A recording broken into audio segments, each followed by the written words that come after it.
இன்னைக்கு நாம பார்க்க போற படம் கிணத்த காணோம். வாங்க படத்துக்குள்ள போலாம். படத்தோட ஆரம்பத்துல ராமநாதபுரம் மாவட்டத்துல இருக்கிற கோடாங்கிப்பட்டி கிராமத்தை காட்டுறாங்க. இந்த ஊர்ல தண்ணி பஞ்சம் தலை விரிச்சு ஆடிக்கிட்டு இருக்கு பல வருஷமா. ஊர் மக்களும் ஒரு பக்கமா சாமி கும்பிட்டா மழை வரும் அப்படிங்கிற நம்பிக்கையில கூழூத்த கோவிலுக்கு நடந்து போய்கிட்டு இருக்காங்க. இன்னொரு பக்கம் அந்த ஊர்ல இருக்கிற நடக்க முடியாத பெருசு ஒண்ணு தொடப்பத்தை கூட்டிக்கிட்டு நகர்ந்து வந்துகிட்டு இருக்கு. இந்த ஊர்ல எப்படியாவது தண்ணி கிடைச்சிடாது அப்படின்னு ஒரு நம்பிக்கையில அந்த பெருசு உசுர கையில குடிச்சுக்கிட்டு இருக்கு. இன்னொரு பக்கம் ஊர் மக்களும் சாமி முன்ன உட்கார்ந்து ஆத்துலயும் தண்ணி இல்ல, குளத்திலயும் தண்ணி இல்ல, ஓ மனசு இறங்கி வரணும் சாமி அப்படின்னு வேண்டிக்கிட்டு இருக்காங்க. அப்ப ஊர் தலைவரும் கோவில் பூசாரியான மணியை கூப்பிட போறாங்க. மணிதான் இந்த படத்தோட ஹீரோ. பூசாரி வேலையை தவிர சாமி சிலை செய்யற சிற்பி வேலையும் பாப்பாரு. அவரும் அங்க வந்து யாரும் கவலைப்படாதீங்க, இந்த வருஷம் மழை கண்டிப்பா வரும் அப்படின்னு சொல்லி தண்ணியை தெளிக்க எல்லாருமே அங்கிருந்து கிளம்புறாங்க. அப்படியே மணியும் சாமி கிட்ட கடை வாங்கியாச்சு திருவிழாவை நடத்துறேன், இந்த வருஷமாவது மழை கொடு சாமி அப்படின்னு வேண்டிட்டு போறாரு. அங்கே கட் பண்ணி இப்ப மணி சொன்ன மாதிரி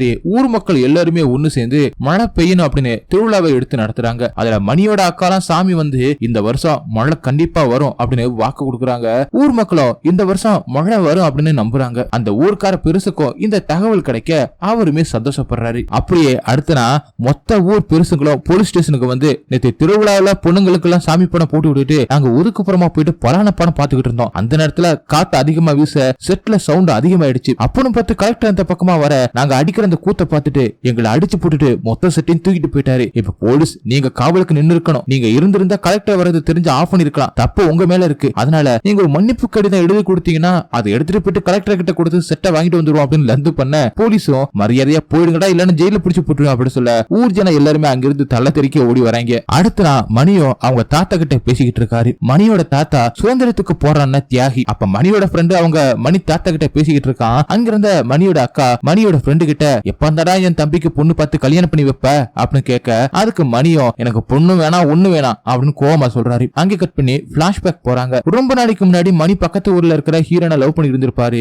அதனால மணி தன்னோட சொந்த பந்தத்தை எல்லாத்தையும் கூட்டிகிட்டு போயிட்டு பொண்ணு கேட்க ஹீரோனோட அப்பாவோ எங்க ஊர்லயும் தண்ணி பஞ்சம், உங்க ஊர்லயும் தண்ணி பஞ்சம், அதனால என் பொண்ணை கட்டிக்க போற இடத்துலயாவது தண்ணி கஷ்டம் இல்லாம இருக்கணும் அப்படின்னு நினைக்கிறேன் அப்படின்னு சொல்லி பொண்ணு தர மறுத்துறாரு. அதனால மணியும் மனசுடைஞ்சு போய் வராரு. இதனாலதான் பொண்ணு பார்க்கலாம் அப்படின்னு சொல்லும் போதெல்லாம் மணி வேணாம் வேணாம் அப்படின்னு சும்மா சொல்லிக்கிட்டு இருக்காரு. ஆனா மனசுக்குள்ள எப்படா கல்யாணம் ஆகுறது அப்படின்னு நினைச்சுக்கிட்டு இருக்காரு. இது ஒரு பக்கம் போய்கிட்டு இருக்கும் போது இன்னொரு பக்கம் ஊராளுங்களும் கலெக்டர் ஆபீஸ்க்கு போய் தண்ணிக்காக குடத்தை வச்சுக்கிட்டு போராட்டம் பண்ணலாம் அப்படின்னு சொல்லிட்டு ஊர்ல இருக்கிற பொம்பளைங்களை குடத்தோட டிராக்டர்ல ஏத்திக்கிட்டு அப்படி மணி தாத்தா தியாகி மூலமா ஒரு மனுவை எழுதிக்கிட்டு கிளம்புறாங்க. ஒரு பக்கம் ஆம்பளை ஆளுங்கள் எல்லாம் கலெக்டர் கிட்ட மனு கொடுக்க அதை படிச்சு பார்த்த கலெக்டரும் சீக்கிரமா இதுக்கு ஆக்சன் எடுக்கிறேன் அப்படின்னு சொல்லிக்கிட்டு இருக்காரு.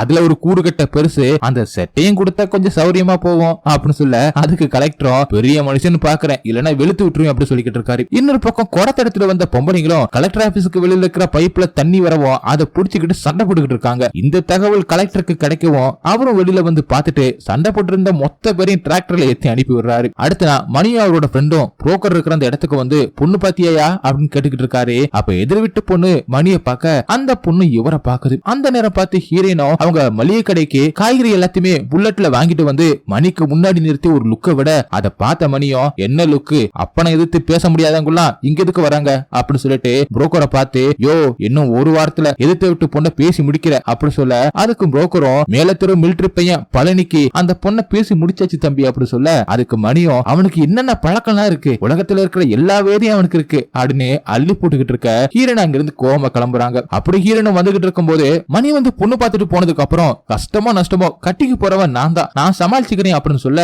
அதுக்கு ஹீரோனோட அப்பாவும் ஏற்கனவே நீ அம்மா இல்லாத கஷ்டப்படுற, இப்ப தண்ணி இல்லாம கஷ்டப்படணுமா, தண்ணி இல்லாத ஊர்ல உன்னை தரமாட்டேன் அப்படி சொல்லி சண்டை போட்டுருக்காரு. அதை நினைச்சு பார்த்துக்கிட்டே ஹீரோன் வீட்டுக்கு வந்ததும் மணி கொடுத்த அந்த கிஃப்ட பார்த்து அழுதுகிட்டு இருக்காங்க. அதே நேரத்துல மணியோட ஃப்ரெண்டும் சரக்கடிச்சுக்கிட்டே ஏன் பார்த்த பொண்ணு கிட்ட அப்படி பேசின, பெசாம பொண்ணை கல்யாணம் பண்ணிக்கிட்டு போய் வீட்டோட மாப்பிள்ளை ஏறேன் அப்படி சொல்ல அதுக்கு மணியும் இப்படி எல்லாருமே போனா நம்ம ஊர் என்னத்துக்காகிறது, துபாயும் பாலைவனம் தான், அந்த ஊரை விட்டுட்டு எல்லாம் ஓடியா போயிட்டாங்க, நம்ம ஊரை நாம தான் பாத்துக்கணும் அப்படி சொல்லிக்கிட்டு இருக்காரு. அங்கே கட் பண்ணி அன்னைக்கு நேட்டு மணி புரோக்கர் கிட்ட சொன்ன பொய்யால பழனிய அந்த பொண்ணு வேணான்னு சொல்லிட இதனால பழனியோட அக்காவும் மாமாவும் தெருவுல நின்னு மணியை திட்ட மணியும் பதிலுக்கு சண்டை போட்டுக்கிட்டு இருக்காரு. அதை பார்த்த மணியோட அக்கா உள்ள புகுந்து அவங்கள திட்டிட்டு மணியை கூட்டிட்டு வீட்டுக்கு வராங்க. அடுத்த நாள் காலையில மணியோட அக்காவும் நான் வீட்டுக்கு கிளம்புறேன், நீ சீக்கிரமா கல்யாணத்தை பண்ற வேலையை பாரு அப்படின்னு சொல்லிட்டு போறாங்க.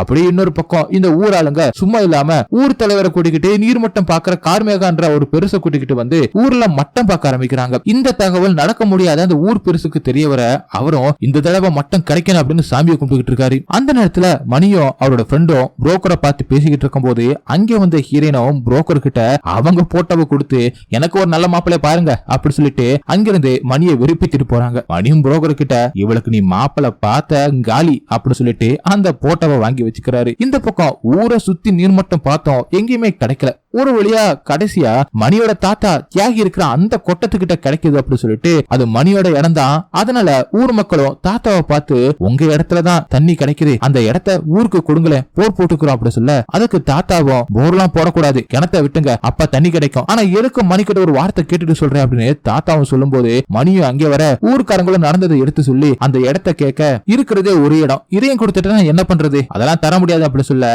அதுக்கு தாத்தாவும் தண்ணிக்கு தானடா கேக்குறாங்க, உனக்கு புண்ணியமா போகும் குடுடா அப்படின்னு சொல்ல அந்த புண்ணியத்தை வச்சுக்கிட்டு கல்யாணமா பண்ண முடியும், பேசாம பாரு அப்படின்னு சொல்லிட்டு திட்டிட்டு ஊராளங்களை அங்கிருந்து போக சொல்லிடுறாரு. தண்ணி கிடைச்சும் அதை எடுக்க முடியல அப்படின்னு ஊர்க்காரங்களும் தலைவர் கூட உட்கார்ந்து ஃபீல் பண்ணிக்கிட்டு இருக்கும் போது அதுல இருந்த ஒரு ஆளு மணி ஒரு பொண்ணை லவ் பண்றான், அவங்க அப்பா தான் தர முடியாதுன்னு சொல்லிக்கிட்டு இருக்காரு, நம்ம எல்லாருமே போயிட்டு அவரை பார்த்து பேசி கல்யாணத்துக்கு சம்மதம் வாங்குவோம், அதுக்கப்புறம் மணி நமக்கு அந்த இடத்த கொடுக்காமலே போயிடுவான் அப்படின்னு சொல்ல ஊராளுங்களும் சரின்னு சொல்றாங்க.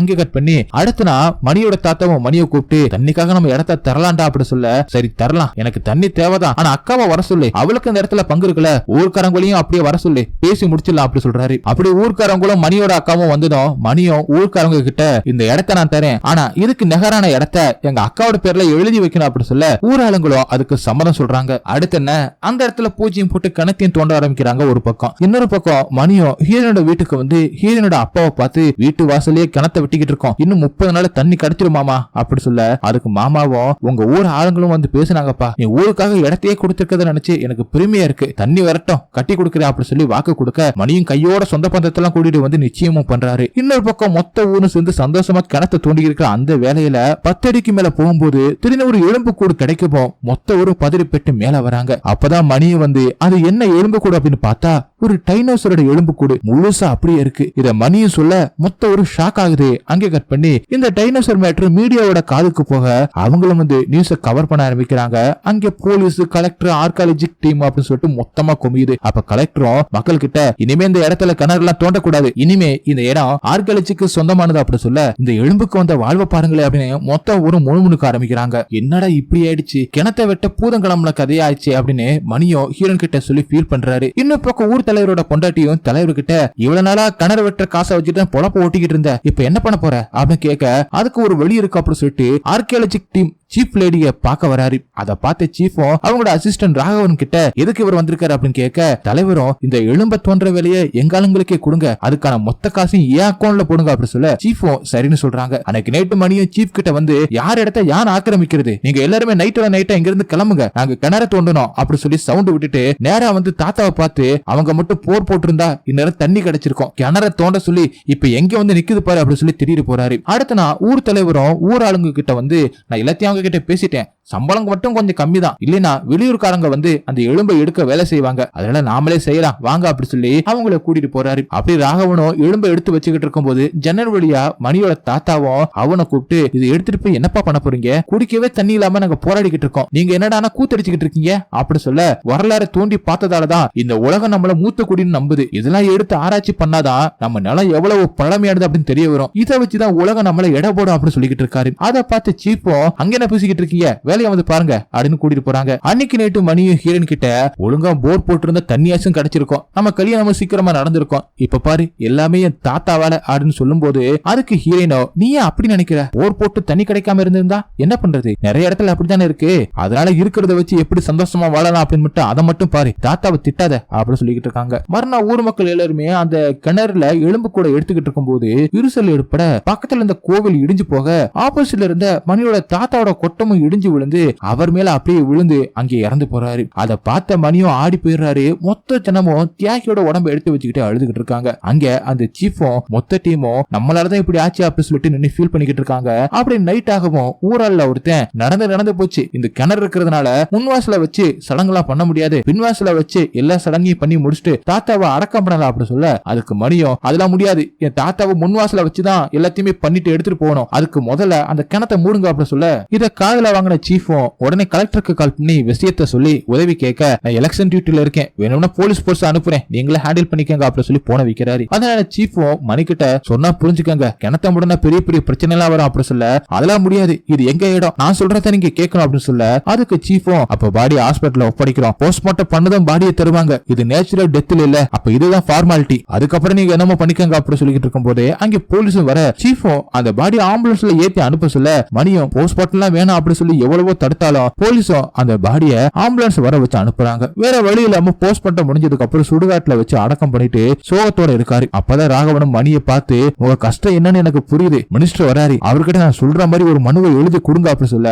ஊருக்குள்ள மனு எழுதி தர வேலையை எங்க தாத்தா தான் பண்ணிக்கிட்டு இருந்தாரு, இப்ப அவரே போய் சேர்ந்துட்டாரு அப்படின்னு மணியும் ஃபீல் பண்ண, அதுக்கு ராகவனோ நான் எழுதி தரேன், நீங்க மினிஸ்டர் கிட்ட கொடுத்து ஒரே ஒரு சைன் மட்டும் வாங்குங்க, அதுக்கப்புறம் இந்த ஊருக்கு என்னெல்லாம் வேணும்னு நினைக்கிறீங்களோ அது எல்லாமே வரும், இதை நான் சொன்னேன்னு மட்டும் வெளியில சொல்லிடாதீங்க அப்படி சொல்ல, மணியும் சரியா சொல்றாரு. அங்கே கட் பண்ணி இப்ப சீஃபும் ஊருக்குள்ள இன்னும் நிறைய இடத்துல தோண்டி ஆராய்ச்சி பண்ண பெர்மிஷன் வாங்கிட்டு ராகவனை கூட்டிட்டு ஊர் தலைவரை பார்த்து விஷயத்த சொல்லி அதுக்கான மேப்பை காட்ட, அதுக்கு ஊர் தலைவரும் நீங்க தோணுங்க, ஆனா இடத்துக்கான காசை மட்டும் கொடுத்துருங்க அப்படி சொல்ல, உடனே ராகவனோ அதுக்கு என்ன கொடுத்துடலாம், ஒரு சென்ட்டுக்கு ஒரு 1 லட்சம் பேசி வாங்கி தரேன் அப்படி சொல்ல, அதுக்கு ஊர் தலைவரும் என்ன தம்பி பேசுறீங்க, சென்ட் 5 லட்சம் போகுது, அதை கொடுத்தா நான் மக்கள் கிட்ட பேசி சமாளிச்சுக்கிறேன் அப்படி சொல்ல, சீஃபும் சரின்னு சொல்லிட்டு அமைச்சர் புதன்கிழமை இங்க வராரு, அப்ப மார்க் பண்ண இடத்தை நம்ம காமிக்கணும், அதுக்குள்ள மக்கள் கிட்ட பேசி பெர்மிஷன் வாங்குங்க அப்படி சொல்லிட்டு கிளம்புறாங்க. அப்படியே அன்னைக்கு நைட்டு ஊர் தலைவரும் ஊர் ஆளுங்களை கூட்டி, அரசாங்கம் நம்ம ஊர்ல இன்னும் சில இடத்தை தோண்ட போறாங்களாம், அதுக்காக கவர்மெண்ட் இடத்துக்காரங்களுக்கு வேற இடமும் சென்ட்டுக்கு 10,000 ரூபாய் பணமும் தராங்களாம், நீங்க அதுக்கு ஒத்துழைப்பு தரணும், அரசாங்கத்தை ஏத்துக்கிட்டு நம்மளால எதுவுமே செய்ய முடியாது, அவங்க சொல்றதை கேட்டுதான் ஆகணும், இதுல நான் என்ன பண்றது அப்படி சொல்ல, புசுக்கணும் ஊர்க்காரங்களும் அப்படி எதுக்கு நீ எங்களுக்கு தலைவர்னு வந்து நிக்கிற அப்படின்னு கோவப்பட, கொடுத்த பணத்தை வாங்கிக்கிட்டு போங்க, அதை தவிர கேள்வி கேட்க உங்களுக்கு என்ன அருகதை இருக்கு அப்படின்னு தலைவரும் சவுண்ட் விட, கொந்தளிச்சு போன ஊர் மக்களும் தலைவரை செருப்பால் அடிச்சு ஓட விடுறாங்க. அப்ப அங்கே வந்த மணியும் பாத்தீங்களா முதல்ல என் வீடு, அப்புறம் கொஞ்சம் கொஞ்சமா ஊர் ஃபுல்லா கேட்க ஆரம்பிச்சிட்டான், வெட்டி படுக்கை எல்லாத்தையுமே எடுத்துக்கிட்டு ரெடியா இருங்க அப்படி சொல்ல, ஊர் மக்களும் சரிப்பா இப்ப என்னப்பா பண்ணலாம் அப்படின்னு கேட்க, அதுக்கு மணியும் சொந்த ஊரை விட்டு வெளியில போனா உடம்புல இருந்து உயிர் போனதுக்கு சமம், அதுக்கு நம்ம எல்லாரும் சேர்ந்து செத்தே போயிடலாம் அப்படி சொல்லிக்கிட்டு இருக்கும் போது மழையும் பெய்ய ஆரம்பிக்குது. ஒரு பக்கம் அந்த கிணத்தை சீஃபோட டீமும் தார்பையை போட்டு மூடி பாதுகாக்க பாக்குறாங்க, ஆனா அடிச்ச மழையில ஊர் ஃபுல்லாவே வெள்ளக்காடா மாறுது. அடுத்த நாள் சீஃபோட டீமும் கிணத்துல இருந்து அந்த தண்ணியெல்லாம் எடுத்துட்டு பார்த்தா அங்க ஒத்த இழும்பு கூட இல்ல. இதனால சீஃபும் ஷாக் ஆகி உடனே கலெக்டருக்கு கால் பண்ணி விஷயத்த சொல்லி, இந்த ஊர்க்காரங்க தான் யாரை எடுத்து வச்சுக்கிட்டு ஆட்டம் காட்டுறாங்க அப்படி சொல்ல, என்னமா இப்படி சொல்ற, மினிஸ்டர் வேற வராரு, இப்ப காணோம்னு சொன்னா நான் என்ன பதில் சொல்றது, அவர் வரும்போது அங்க எலும்பு கூடி இருக்கணும் அவ்வளவுதான் அப்படி சொல்லிட்டு போன கட் பண்றாரு. இதனால கோவமான சீஃபும் போலீஸை கூப்பிட்டு ஊர்ல இருக்கிற மொத்த ஜனங்களையும் கைது பண்ணி கூட்டிட்டு போயிட்டு மண்டபத்துல அடைச்சு உங்க ஸ்டைல விசாரிச்சு உண்மையை வாங்குங்க அப்படி சொல்ல, போலீஸும் மொத்த பத்தியுமே மண்டபத்துல போட்டு அட்டி விழுக்கிறாங்க. ஆனா மணி உட்பட எவனுமே வாயை கூட திறக்கல. அப்ப அங்கே வந்த கலெக்டரும் ஊர் மக்கள் நல்லா தானே ஒத்துழைப்பு கொடுத்துக்கிட்டு இருந்தாங்க, இப்பயும் இப்படி பண்றாங்க அப்படி சீஃப் கிட்ட கேட்க, அதுக்கு ராகவனும் இன்னும் சில இடத்துல மார்க் பண்ணி ஆராய்ச்சி பண்ணணும் அப்படின்னு கேட்க போய் தான் இப்படி ஆயிடுச்சு, அவங்களை தூக்கிட்டு வந்து அடிக்கிற அளவுக்கு அவ்வளவு ஒருத்தான பொருளை தூக்கிட்டு எல்லாம் போகல அப்படி சொல்ல, அதுக்கு சீஃபும் என்ன பேசுறீங்க, ஒரு சின்ன எலும்பால மொத்த உலகத்தையும் திரும்பி பார்க்க வைக்க முடியும், அதுக்கு தானே படிச்சுட்டு வந்தீங்க அப்படின்னு சொல்ல, அதுக்கு கலெக்டரும் உங்க சண்டையில அப்புறம் வச்சுக்கோங்க, உங்க சந்தேகம் இப்ப மணி மேல தானே, அவனை விசாரிச்சு எலும்பு எடுக்கிற வழியை பாருங்க அப்படின்னு சொல்லிட்டு போறாரு. இதனால திரும்ப போலீஸும் மணியை போட்டு அடின்னு அடிச்சுட்டு அந்த எலும்பு எங்க அப்படின்னு கேட்க, மணி வாயவை திறக்கல. அதனால போலீஸும் பிரேக் விட்டுட்டு வந்து அப்புறமா அடிக்கலாம் அப்படின்னு போக, அப்ப அங்கிருந்த ஊர் மக்களும் ஒரு தடவை பேச்சை கேட்டதுக்கே எங்க கூட்டிட்டு வந்து நிப்பாட்டி இருக்க பாரு அப்படின்னு கதறாங்க. எது நடந்தாலும் நான் பாத்துக்கிறேன் அப்படின்னு சொல்லிட்டு பக்கத்துல இருந்த பாத்ரூமுக்கு போக, அங்கதான் ஊர் தலைவரை அடிச்சு துவச்சு போட்டு வச்சிருக்காங்க. அதை பார்த்த மணியும் உனக்கு இன்னும் வேணும் அப்படின்னு சொல்லிக்கிட்டு இருக்கும் போதே அந்த பாத்ரூம் ஜன்னல் வழியா ஒரு ரிப்போர்ட்டர் வீடியோ எடுத்துக்கிட்டு மணியை பார்த்து, நீங்க தான் அந்த எலும்பை எடுத்து வச்சிருக்கதா அப்படின்னு கேட்க, அதுக்கு மணியும் நாளைக்கு மினிஸ்டர் வருவாரு அவர்கிட்ட எல்லாத்தையும் சொல்றேன் அப்படி சொல்ல, அதை அந்த ரிப்போர்ட்டர் ரெக்கார்ட் பண்ணிட்டு எடுத்துட்டு வரும்போது வெளியில இருந்த போலீஸ் கண்ணில் பட, போலீஸ் அந்த போனை வாங்கி பார்த்துட்டு அந்த வீடியோவை டெலீட் பண்ணிட்டு அனுப்பி விடுறாங்க. அடுத்து நான் மினிஸ்டர் வந்து அந்த ஊரை பார்த்துட்டு நேரா அந்த மண்டபத்துக்கு போயிட்டு ஊராங்களை பார்த்து, நீங்க செஞ்சிருக்கிறது எவ்வளவு பெரிய தப்பு தெரியுமா, இதுக்காக நான் சென்ட்ரல் வரைக்கும் பதில் சொல்லணும், உங்களுக்கு ஏதாவது கோரிக்கை இருந்தா சொல்லுங்க அதை நிறைவேற்றி தரோம், அதை விட்டுட்டு எலும்பை ஒழிச்சு வைக்கிறதெல்லாம் தப்புன்னு சொல்ல, உடனே மணியும் பாக்கெட்ல இருந்து ஒரு பேப்பரை எடுத்து கொடுத்துட்டு, இதுல எங்க கோரிக்கை எல்லாத்தையுமே எழுதி இருக்கோம், இதை நிறைவேற்றேன் அப்படின்னு சொல்லிட்டு ஒரு சைன் மட்டும் போடுங்க, எலும்பு எங்க இருக்கு அப்படின்னு சொல்லிட்டு நாங்க சொல்றோம் அப்படி சொல்ல, மினிஸ்டரும் அதை வாங்கி கலெக்டர் கிட்ட கொடுக்க, கலெக்டரும் படிக்க ஆரம்பிக்கிறாரு. அதுல தண்ணி பிரச்சனையை சரி பண்ணணும், இங்க எடுத்த எலும்புகளுக்கு இங்கேயும் மியூசியம் வைக்கணும், எங்களை இந்த ஊரை விட்டு வெளியில அனுப்பக்கூடாது அப்படின்னு கண்டிஷன் இருக்கு. இது எல்லாத்தையுமே கேட்டுட்டு மினிஸ்டர் கையெழுத்து போட மொத்த மக்களும் சந்தோஷப்படுறாங்க. வெளியில வந்த சீஃபும் ராகவன் கிட்ட நினைச்சதா முடிச்சிட்டீங்கல்ல அப்படின்னு கேட்க, நான் என்ன பண்ண மேடம், என்ன பொறுத்த வரைக்கும் ஆராய்ச்சி மக்களுக்கு யூஸ்ஃபுல்லா இருக்கணும். அழிஞ்சு போன விலங்கு ஆராய்ச்சி பண்ற நாம இன்னும் கொஞ்சம் வருஷத்துல தண்ணி எங்கெல்லாம் இருக்கு அப்படின்னு அந்த ஆராய்ச்சியை மட்டும்தான் நம்ம டிபார்ட்மெண்ட் பண்ணோம். இதுல நான் ஏதாவது தப்பு பண்ணிருக்கேன் அப்படின்னு நினைச்சீங்கன்னா சாரி அப்படி சொல்லிட்டு அங்கிருந்து கிளம்புறான். மினிஸ்டர் சொன்ன மாதிரி அந்த ஊருக்கு தண்ணியும் வருது. முத குடத்தை மக்கள் சாமிக்கு ஊத்த சொல்லி மணி கிட்ட கொடுக்க, மணி அதை எடுத்துட்டு போயிட்டு அந்த பெருசோட தலையில அபிஷேகம் பண்ற மாதிரி ஊத்த அவரு கையெடுத்து கும்பிடுறாரு. அப்படியே கொஞ்ச நாள் கழிச்சு காட்டுறாங்க, மணி தலைமையில மியூசியம் கோவில் மாதிரி கட்டி அந்த எலும்ப சாமியை வெளிப்படுறாங்க. அதை பார்க்க கூட்டம்லாம் அலம் மோதுது. ஒரு வழியா மணிக்கு ஹீரோக்கும் கல்யாணம் ஆயிடுச்சு போல அதை காட்டி இந்த படத்தையும் முடிக்கிறாங்க. ஓகே, இந்த படம் உங்களுக்கு எந்த அளவுக்கு பிடிச்சிருந்துச்சு அப்படின்னு சொல்லிட்டு கமெண்ட் சொல்லுங்க. உங்களுக்கு இந்த வீடியோ பிடிச்சிருந்துச்சுன்னா உடனே ஒரு லைக்கை தட்டி விட்டுட்டு மறந்துடாம உங்க ஃப்ரெண்ட்ஸுக்கு ஷேர் பண்ணுங்க. அப்படி நம்ம சேனல் சப்ஸ்கிரைப் பண்ண மறந்துடாதீங்க. நெக்ஸ்ட் வீடியோல மீட் பண்ணலாம். Bye guys.